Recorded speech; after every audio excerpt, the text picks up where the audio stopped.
The infections that are happening right now are, the reports that we get are that they're primarily, most of them, on a low level, but most of them are associated with finishing floors. And that's perhaps, those are associated with going back and forth from markets. There are still some sporadic breeding herds that are getting infected. That's still going on, but they are at a very low level.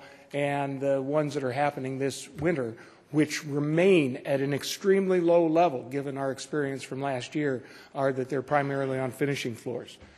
So, to talk about PED and how things, and the evolution of the issue about PED, and Liz mentioned, Dr. Wagstrom mentioned the lessons learned. May 17th, 2013 was the notification that we got PED in the country in a conference call with USDA. And that put into motion a whole variety of activities, a lot of questions, but also a lot of activity to try to respond to this thing as quickly and as effectively and as aggressively as possible. One of the things that happened throughout that whole process of the first few months, on conference calls and in meetings, there was a consistent comment of we need to learn this, we need to remember this, somebody should be writing this down because there's lessons to be learned here, and if we have to repeat this again, we don't want to have to go through learning these lessons. And that was consistent. And Dr. Wagstrom gave you some of the lessons learned, and I will submit that there are three primary lessons that we need to pay attention to through this whole process to be better prepared for next time. And that the first one is really the hardest one to swallow. It's the hardest one to internalize and say, okay, let's just go on. But throughout all of the process, through the last 2 years of working with USDA and working with veterinarians and working with industry, with pork producers, working across the board, we haven't found out how that virus got into the country. We just haven't found out. When Hawaii got infected in December of last year, we all thought, boy, this is a great opportunity. Hawaii is an island. There's only certain inputs that are going in there. We're going to be able to find out exactly how it got into Hawaii, and maybe we can use that as a model for what happened in the U.S. We weren't able to find that. It's just too complicated. There's too many things that are going on, and by the time there's an infection, things are contaminated such that you'll never be able to get back and find that initial spot where it came from. The first lesson is, in spite of the best efforts we can have, we're probably never going to find where that virus got into the country. If that's the case, the lesson to be learned from that is that that window's still open.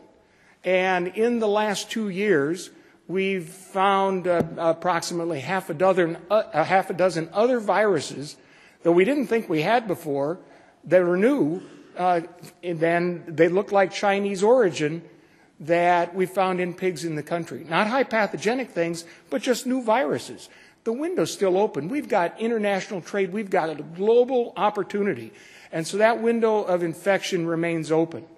That's the first one. So we've got to be prepared because the next one's coming. The second lesson, we'll turn the lights back on because the second lesson coming is that we can't expect USDA alone to be able to protect us. We're too big. There's too many inputs.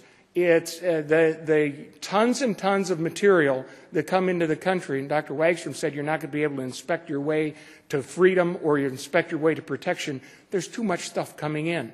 So we can't expect somebody else to take care of things for us. This is a production disease. We got PRRS in the 1980s.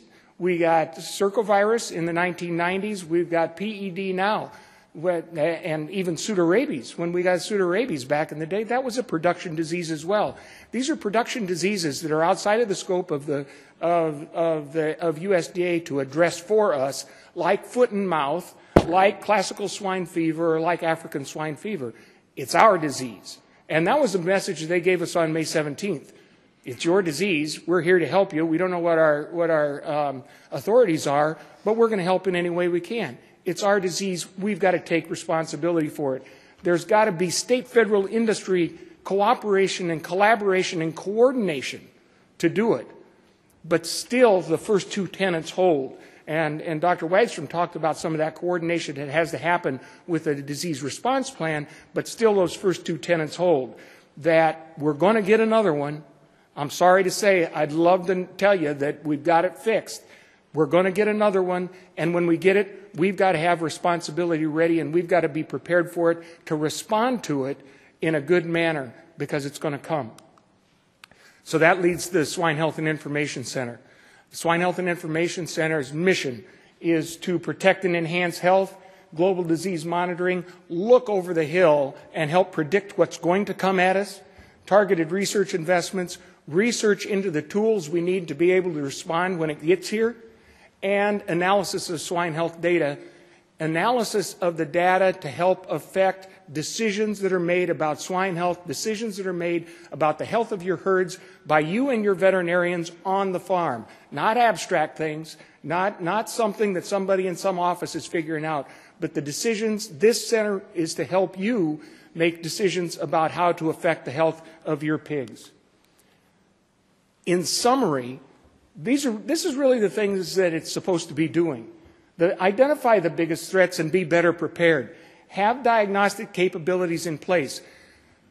The response that the industry, collective industry, and that's not just producers. I mean, the veterinarians, the allied industries, the diagnostic labs, everything. The response that we provided or that happened in May of 17, I'm going to submit to you that we could not have done any better given the information and given the resources that we had at that time.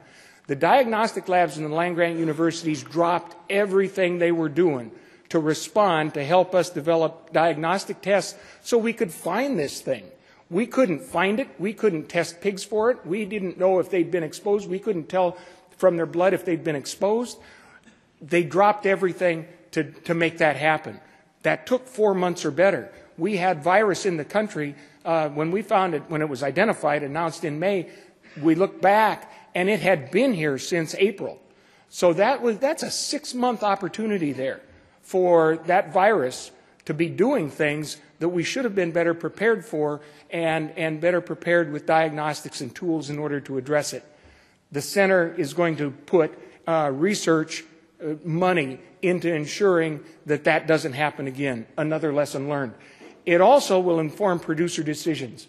Sharing information. One of the things that we've found from this whole process is that and then there's an organization, there's a group that voluntarily share information about the status of their herds without being concerned about sharing, without being concerned about somebody's going to know I'm positive for this or somebody's going to know something about me. They want to share. And what's happened with that is when people are willing to share information openly and communicate with each other, we have a better opportunity to get a handle on the outbreak and get ahead of it. At least better to understand it, to put people that don't have it yet, that are at risk, in a better spot to help them prepare, to help them prevent, and if needed, to help them respond. Sharing information and sharing that health data analysis is extremely important. The center has formed a board of directors. This is a one-time checkoff investment, $15 million that is allocated for a 5-year project. Center has a 5-year lifetime. They've been funded with checkoff money, supplemental checkoff money outside of the regular budget, with $15 million over this 5-year period. It's a separate 501c3. It's not a pork board project. It's not an NPPC nor an AASV, American Association of Swine Veterinarians project. It'll be its own separate entity, but funded by checkoff money. The board of directors includes 2 people from the pork board, 2 from NPPC, and 2 from the American Association of Swine Veterinarians, and then also at-large producers. So there are 9 people on there, and I don't have to read their names. You can see them, and they will help direct the activities of this center, this separate organization. 5-year, one-time investment in supplemental funds. I will say that Darrell Olson with AMVC in Iowa is the president of this board. Dr. Howard Hill with NPPC is the vice president, and Mark Greenwood, named from the Pork Board, is the secretary treasurer. So they have been named, and they're ready to roll, and they've already been together by telephone call and acting.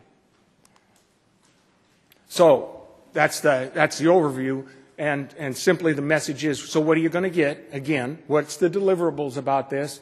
A global information network to identify risks and pathogens, diagnostic capabilities, health information, and one of the things that we heard after PED outbreak consistently through a lot of meetings with producers, we need somebody waking up every day thinking about emerging diseases for us. It's not a USDA issue to think about these types of emerging diseases. We need to do that ourselves. And so this center is an opportunity to have that done. What it isn't a disease response plan. Dr. Wagstrom talked about the plan. So it's not a disease response plan, and I hope you get the differentiation. It's not FAD surveillance, that's not ours, in that there's a whole plan in place to talk about communications and decision-making and all that. That's the response plan. The center and the things that are going to happen in the center are going to help inform that plan and help make that plan more efficient and more viable. It's not a grand database project where talk about sharing information. This isn't collecting producer information. This is using technology to be able to visualize and analyze data that we don't have control of. We don't have to worry about it all being in one spot someplace, because there's never going to be control of the data that would lead to any risks from that. It's a technology issue that's become available that will help us greatly in that. And as I said, it's outside of the yearly budget for the Pork Board, so it's a supplemental funding. The last point that I want to leave you with is that at the Swine Health Information Center and the disease response plan is it's not a spectator sport. In order for it to be successful, in order for the center to be successful, we've got to have participation. We've got to have everybody working together. We as an industry, veterinarians along with producers, have to be working in concert and have to be moving forward. This isn't passive. It's not a spectator sport. You've got to get down and you've got to participate and you've got to help, because the strength is in the numbers and the strength is in the data. And without that participation, we will not be nearly as successful. And I'll leave you with, it will be successful, but it won't be as successful as it could be with everybody participating.